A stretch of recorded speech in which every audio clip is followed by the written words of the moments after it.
We've always been really excited by Kung Fu films and really over-the-top action movies. That includes the whole genre, from Hong Kong movies to samurai movies to particularly wuxia movies. We even sat down every Friday just to watch some Asian Kung Fu flick.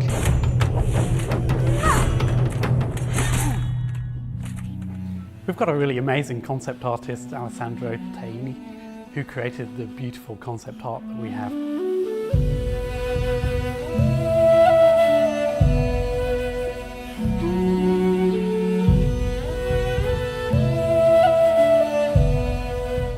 The main task was to create a powerful, elegant girl, but still fragile, so like a human.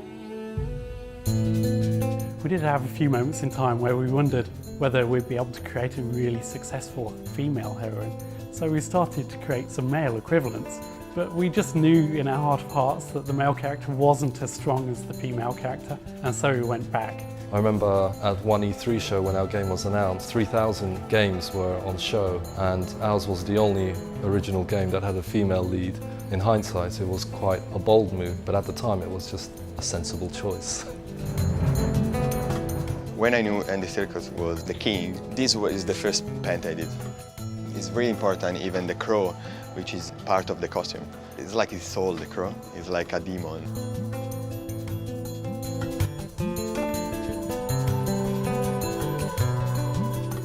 These are the first sketch for Kai, which is the other little girl. The most important thing about Kai is the animation. I wanted something look like a cat and moving like a cat. So this is Kai, the archer. Before we started any in-game animations, we did a little style test. In the PlayStation 3, we can use arcs and tangents, which is kind of just the way we animate, so we get smooth, organic movements. Before it would look but now you kind of get deceleration, acceleration, so you get what we call squash and stretch, essentially, in the animation a little bit. When we first started developing Heavenly Sword, we knew it was going to be a next-gen console game, but at the time there wasn't even any development kit to begin working on. We had no real idea what the technology would be. We had no dev kits or anything, so we had to do educated guesses. We took into account Moore's law, which states that every 18 months processing power doubles, and started developing technology on machines that weren't capable of running that technology, hoping that the next generation consoles would catch up with us. When I compare the footage that we get from PlayStation 3 to the frames of the video footage we had back then, the PlayStation footage just looks way better than we could actually create.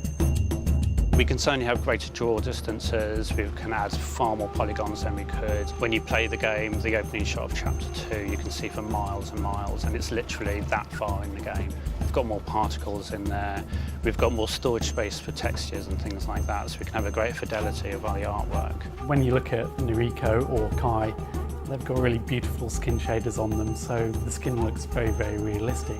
And that ties in with the facial motion capture that we've been performing, so that we get really believable expressions on their faces. This allows us to just create much more believable performances.